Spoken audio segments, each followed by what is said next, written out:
Di dalam kitab Fadailul Khamsah min Sihahis Sittah Juz 2 halaman 261. Jadi pernah diriwayatkan, Pak, datanglah 3 orang pendeta Yahudi menghadap kepada Khalifah Umar bin Khattab radhiyallahu anhu. Apa kata 3 pendeta Yahudi ini? Wahai Amirul Mukminin, kami bertiga datang ingin bertanya kepadamu beberapa hal. Apabila engkau bisa menjawab pertanyaan kami, maka kami bertiga masuk Islam. Tapi jika engkau tidak bisa menjawab, berarti Islam itu bukan agama yang benar dan Muhammad itu bukan seorang Rasul. Jadi jaminannya, Pak, kalau Umar bisa jawab, mereka masuk Islam. Tapi kalau tidak, jangan lagi katakan Islam itu agama yang benar, Muhammad itu seorang Rasul. Maka kata Umar bin Khattab, baik, silahkan Pak Pendeta, apa yang ingin kalian tanyakan? Maka kata salah satu di antara 3 pendeta ini, pertanyaan kami yang pertama, kapan pintu langit itu terkunci? Ini pertanyaan jebakan namanya nih, Pak. Jadi dalam berdebat, kalau ahli kitab ini dia menggunakan pertanyaan yang rasanya sulit untuk dijawab, karena itu butuh nalar yang dalam, Pak. Kemudian yang kedua, Umar, kapan pula masanya pintu langit itu terbuka? Kemudian yang ketiga, coba engkau sebutkan kuburan yang bisa berjalan bersama penghuninya. Kubur tapi bisa jalan, Pak.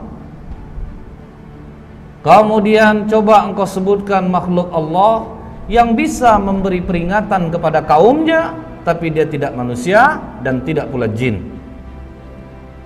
Bisa ngasih nasihat, tapi bukan manusia, bukan pula jin.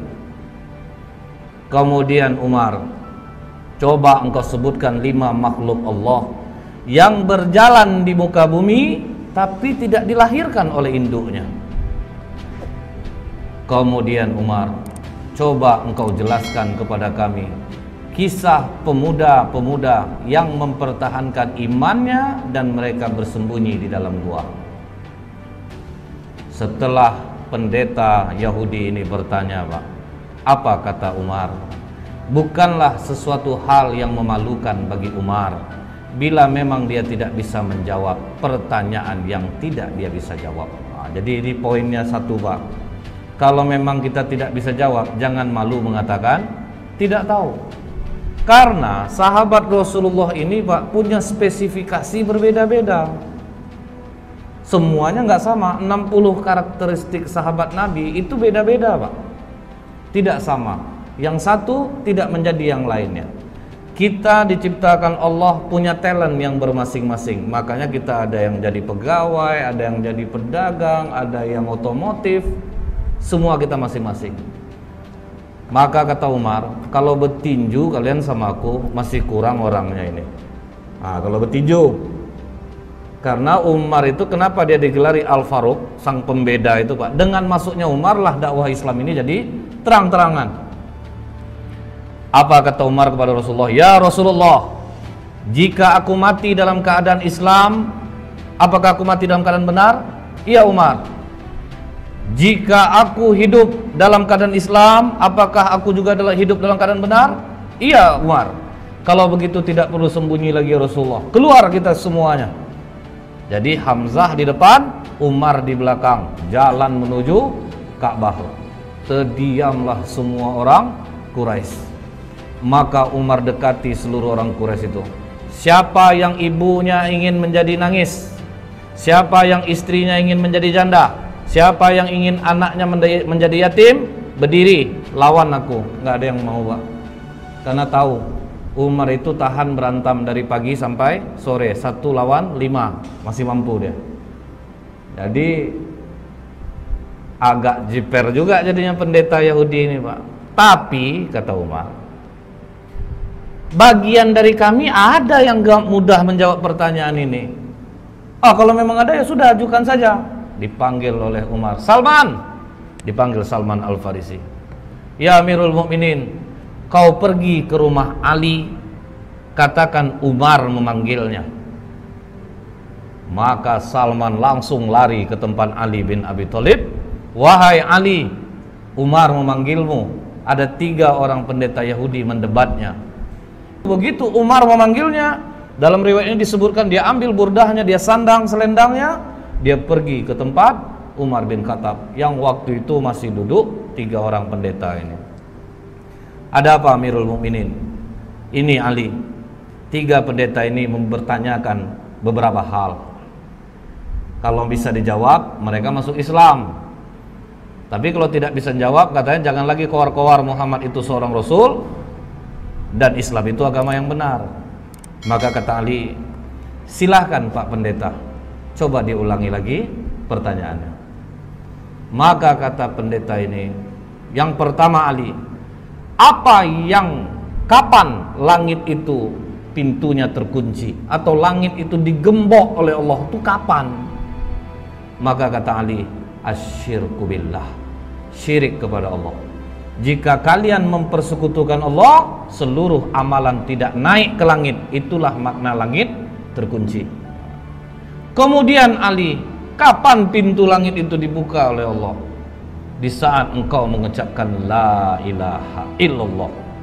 Ketika engkau tidak menyekutukan Allah, engkau mengakui Allah itu satu, pintu langit akan terbuka. Kemudian Ali, coba engkau sebutkan kubur yang bisa berjalan bersama penghuninya. Maka kata Ali, yang kalian tanyakan ini adalah Yunus bin Matta, Nabi Yunus alaihissalam. Ketika Nabi Yunus berdakwah di kaumnya, nama kaum Nabi Yunus ini Pak, Nineveh Pak, didakwahi tauhid, rajanya mencemooh, kemudian masyarakatnya mencemooh, tidak ada yang mau nerima dakwah Nabi Yunus. Maka Nabi Yunus memohon kepada Allah, Allah kasih waktu 40 hari akan diturunkan azab. Sampai hari ke-39 tidak ada tanda-tanda azab Allah turun. Nabi Yunus putus asa, dia tinggalkan kaumnya Bu, tanpa izin Allah. Dia tinggalkan kaumnya, dia berangkat, baru langit menghitam. Jadi Nabi Yunus tidak tahu bahwa Allah akan menurunkan azab. Begitu raja dan masyarakat melihat bahwa azab Allah akan turun, waduh, ini benar Yunus ini.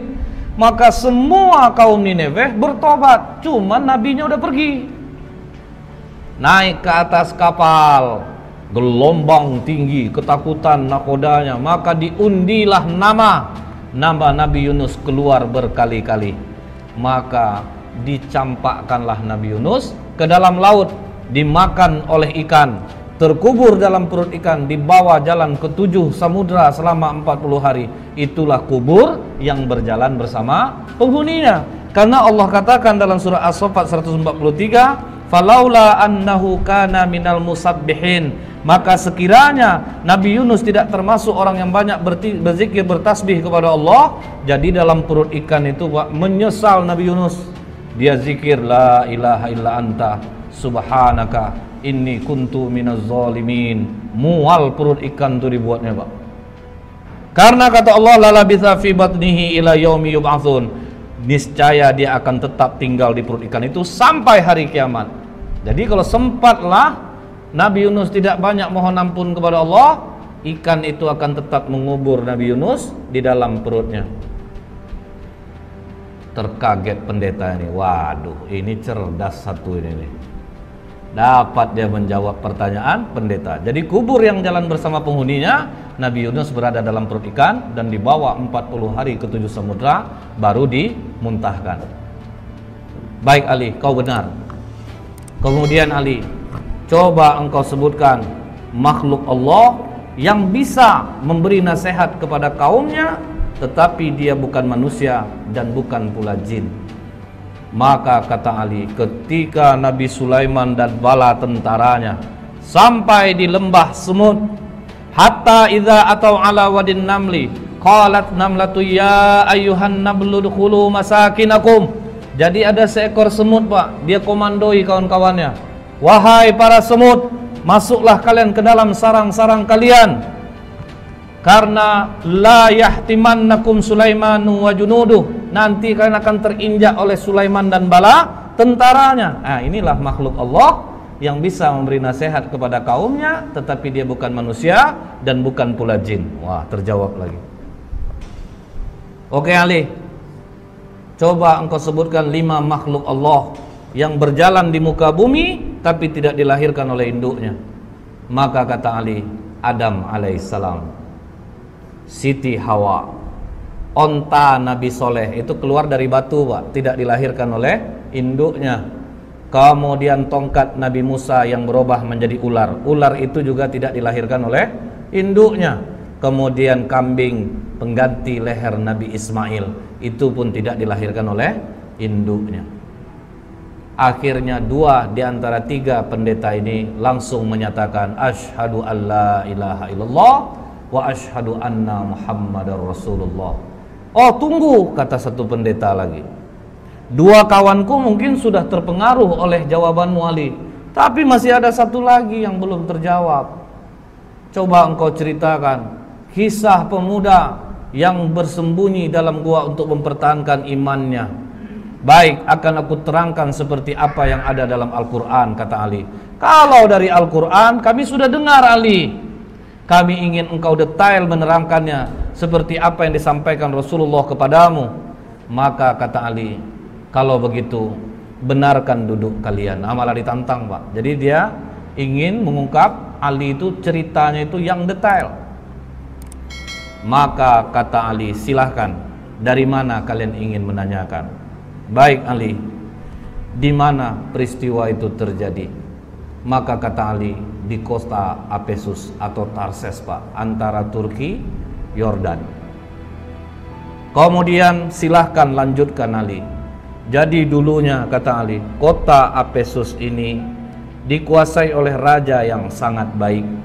Ketika raja ini meninggal, Raja Dikianius yang menguasai Roma mendengar bahwa Raja Apesus ini meninggal, maka mereka pun menyerang kota Apesus dan mereka kuasai.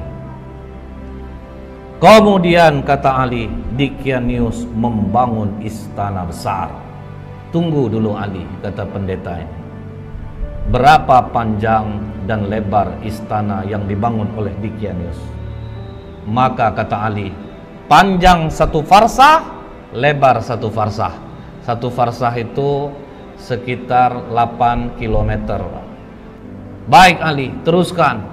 Kemudian Dikianius ini memiliki menteri-menteri, dan Dikianius meletakkan 50 menteri di sebelah kanan, 50 menteri di sebelah kiri. Dan Dikianius mempunyai 6 penasehat, pemuda-pemuda cerdas di belakangnya, 3 di kanan, 3 di kiri. Oke Ali, siapa nama ke-6 pemuda itu? Maka dijawab oleh Tamlika, Miksalmina, Mikasdimina, Martelius, Kalitius, Sidamius. Jadi inilah 6 pemuda yang menjadi cikal bakal Ashabul Kahfi. Tapi waktu itu masih 6. Nah, ini Pak, waktu itu hanya masih 6. Ini pemuda-pemuda cerdas andalan Dikianius. Jadi kalau 50 menteri sudah rapat, tetap nanti keputusan akhir kepada 6 pemuda ini. Nah kemudian Pak, ditanya oleh pendeta ini, seluas itu istana yang dibangun oleh Dikianius Ali, bagaimana dia cara mengharumkan istananya? Maka kata Ali, setiap pagi ada yang membawa parfum di dalam ember besar. Kemudian ada satu yang membawa seekor burung. Ketika burung ini diberi isyarat, maka burung ini mencemplungkan kedua sayapnya dan mengibaskannya ke seluruh ruangan istana. Canggih orang dulu rupanya Pak. Setelah itu kata Ali, ketika Dikianius 30 tahun berkuasa, tidak pernah sakit, disitulah dia bertanya kepada para menterinya, kalian pernah enggak nengok aku sakit, demam, beringus, lemah, letih? Tidak pernah Raja. Biasanya kalau yang enggak sakit-sakit ini siapa? Tuhan Raja. Bersediakah kalian menyembahku? Bersedia raja, pokoknya siapa yang mau menyembahku, aku berikan kehidupan yang baik. Pakaian dari sutra, kemewahan, kekayaan akan aku berikan. Begitu dikasih kekayaan, uang, fasilitas, masyarakat rela menyembah Dicanius. Mereka semua menyembah Dicanius. Tapi Pak, 6 pemuda yang di belakang Dicanius akhirnya rapat di rumah Tamlika. Dicanius mengaku dirinya Tuhan. Disuruhnya orang menyembah, orang pun menyembahnya. Sementara kalau dia Tuhan, kenapa harus kita yang memutuskan setiap permasalahan? Jadi menurutmu bagaimana Tamlika? Dia bukan Tuhan. Justru kita harus berpikir, langit tanpa tiang kok bisa tegak? Pasti ada yang menciptakannya. Hujan turun, bintang bercahaya. Dicanius saja dia masih merasa takut, dia juga tidur, dia juga lapar. Masa Tuhan punya kekurangan seperti itu? Jadi apa keputusanmu Tamlika? Kalian rela enggak tinggalkan kekayaan, jabatan, fasilitas ini? Kita lari dari sini. Kalau kita melawan tidak mungkin bisa. Kita lari dari sini untuk mencari Tuhannya langit dan bumi ini. Apakah kalian rela untuk miskin bersamaku? Kalian tinggalkan jabatan, kesenangan kalian, fasilitas ini? Kami rela Tamlika. Itu makanya dikatakan, siapa yang menghafal 10 ayat awal suratul Kahfi, maka dia akan terbebas dari godaan Dajjal. Karena apa Pak? Ini mengingatkan kita, waduh, ini pemuda-pemuda kaya, cerdas, rela kehilangan harta, jabatan untuk tauhid. Berani mereka tinggalkan. Akhirnya mereka pun pergi berenam, diam-diam, dan semua harta ditinggalkan. Mereka sempat menjual kurma, Pak. Kurma itu dijual sebanyak 3 dirham. Uang 3 dirham ini dibawalah lari. Cukup jauh mereka berjalan, sampailah mereka berjumpa dengan seorang pengembala yang memiliki seekor anjing. Maka kata pendeta ini, siapa nama anjing itu? Maka dijawab Ali, namanya Kitmir. Kemudian apa kata pengembala ini? Tuan-tuan, dari wajah tuan-tuan, aku yakin tuan-tuan ini bukan orang miskin, pasti dari bangsawan. Jadi karena apa? Orang-orang senang ini kelihatan dia dari wajahnya. Kemudian betul kata Tamlika, kami ini 6 penasehat Dicanius. Dia mengaku dirinya Tuhan dan kami tidak mengaku itu. Makanya kami meninggalkan kerajaan. Kami tinggalkan semua pangkat jabatan kami. Karena tidak pernah kami berjalan seperti ini. Lihat, kaki pun sudah luka-luka, Pak. Orang manja jalan berkilo-kilo, habis kaki luka. Apa kata pengembala ini? Tenang tuan-tuan, aku mengetahui tempat persembunyian yang baik. Izinkan aku beserta kalian. Makanya jadi 7 dengan pengembala ini. Dikembalikannya lah gembalaan dia kepada tuannya, maka dia dan anjingnya ikutlah pemuda-pemuda kepercayaan raja tadi. Kemana mereka dibawa Ali? Dijawab oleh Ali, ke Bukit Naglus yang di bawahnya ada gua yang namanya Khemara. Maka begitu mereka mau masuk gua tersebut, sempat mereka mandi di mulut gua. Jadi mulut gua itu ada air terjunnya, Pak. Jadi memang susah untuk diketahui orang. Sempat mereka mandi, masuk ke dalam, duduk, golek sana, golek sini, golek sana, sampai terang hari. Hari sudah pagi. Kita lapar. Siapa yang akan mencari makanan? Makanan hanya ada di tempat kerajaan. Berarti sangat jauh kita pergi berjalan ini. Siapa yang mau pergi? Karena Tamlika ketua rombongan, biar aku yang ke sana. hati-hati Tamlika, jangan sampai engkau tertangkap Dickianius. Begitu Tamlika keluar dari mulut gua, sudah mulai terkejut dia Pak, karena air terjunnya sudah tidak ada. Tapi terus dia bawa uang 3 dirham ini, jalan terus sampai di gerbang kota. Mulai heran dia Pak, kenapa berbeda betul kota ini? Apa aku salah masuk? Akhirnya masuk dia di tempat orang menjual roti. Begitu sampai di tempat orang jual roti, ditanya harga roti berapa? 1 dirham. Dia kasih uang dirhamnya. Begitu dia memberi uang dirhamnya, langsung ditahan tangannya oleh penjual roti. Kau menemukan barang kuno ya? Tidak. Itu uang biasa. Uang aku hasil dari menjual kurma kemarin. Jangan bohong. Raja Abdurrahman hanya mengambil 5% dari barang kuno yang ditemukan. Tambah kaget Tamlika Pak, loh nama rajanya kok beda? Bukankah raja di sini Dickianius? Oh, engkau telah menyebutkan nama raja zolim yang mati ratusan tahun yang dulu. Wah, tambah kacau Tamlika. Pokoknya kau harus menghadap kepada raja. Bingung juga dia Pak. Oke, kita menghadap kepada raja. Begitu sampai di kerajaan, alangkah kagetnya Tamlika, ternyata rajanya memang tidak Dickianius. Dikatakan oleh tukang roti ini, "Raja, ini orang membeli roti kepadaku dengan menggunakan uang kuno. Jadi makanya aku bawa dia kemari. Tapi ini uang aku kemarin Raja, bukan uang kuno." Sudahlah, kata raja, kami hanya mengambil 5% dari barang kuno yang ditemukan. Tidak Raja, ini uang baru kemarin. Sudahlah, jangan berkelit, kata raja.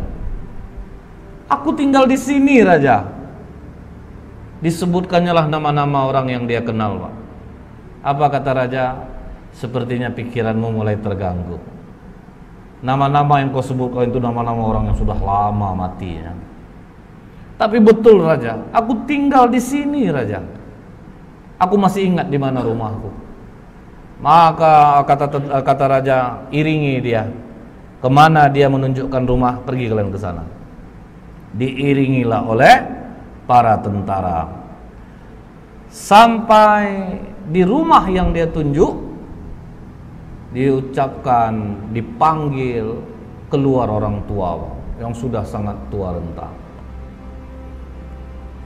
Mengapa kalian datang kemari? Katanya kepada tentara raja ini.